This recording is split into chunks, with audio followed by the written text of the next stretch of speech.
a wooden longship cutting through the fog of the North Atlantic.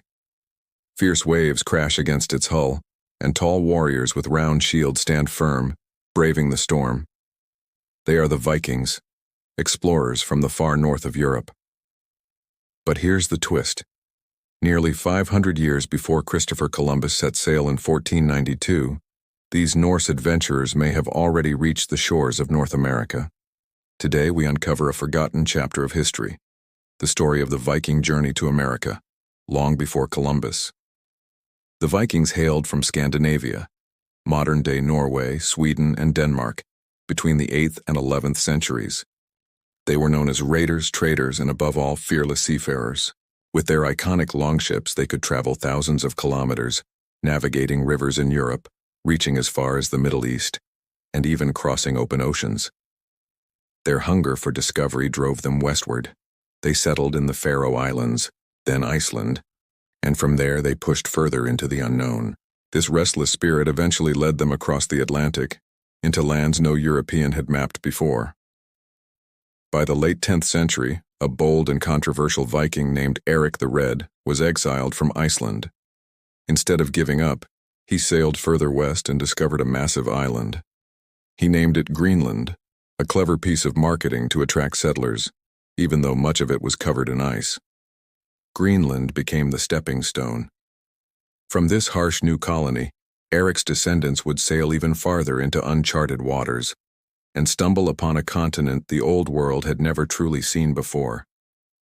Leif Erikson, son of Eric the Red, became the central figure in this extraordinary tale. Around the year 1000 AD, Leif sailed from Greenland and reached a land described in the Norse sagas as fertile and rich.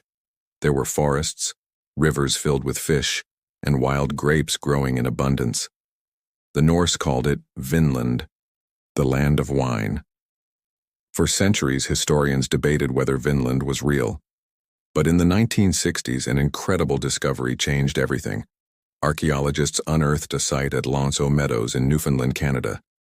There they found the remains of Viking-style houses, iron tools, and evidence of a settlement dating back to the 11th century. This site became undeniable proof. The Vikings were the first Europeans to set foot in the Americas, nearly 5 centuries before Columbus. But life in Vinland was anything but easy. The land was wild, winters were brutal, and the Norse settlers soon encountered the indigenous peoples, whom the sagas called Skraelings. At first, there may have been trade, but tensions quickly turned violent. Outnumbered by the native population, the Vikings struggled despite their iron weapons and advanced shipbuilding. Raids and battles made survival uncertain. On top of that, Vinland was far from Greenland. Supplying the colony was nearly impossible. After only a few decades, the Norse abandoned Vinland, retreating to their settlements in Greenland. What remained were only stories, preserved in sagas passed down through generations. So many questions linger. Did the Vikings leave lasting influence on North America? Did they trade knowledge, tools, or stories with the indigenous peoples? Some Norse artifacts have been found deeper in the continent, though their authenticity is debated. It's possible that small encounters or exchanges occurred, but with limited records, much of this history is lost in the mists of time. But if the Vikings arrived first, why does Columbus get the credit for discovering America? The answer lies in impact. Columbus's voyages in 1492 didn't just touch new land. They opened an age of exploration, colonization, and global exchange between Europe and the Americas.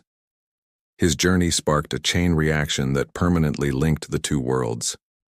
The Vikings, on the other hand, left no lasting settlements, no enduring connection. Their story faded into legend until rediscovered by archaeologists nearly 1,000 years later. The Viking voyage to America stands as a testament to human bravery and curiosity. Even without maps, compasses, or modern navigation, these explorers crossed one of the most dangerous oceans on Earth.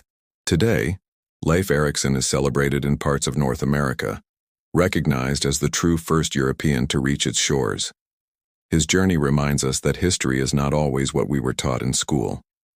So, before we repeat the name Columbus, let us remember, the story of discovery may have begun centuries earlier, when Viking longships first touched the New World. This is the forgotten saga of the Viking voyage to America before Columbus.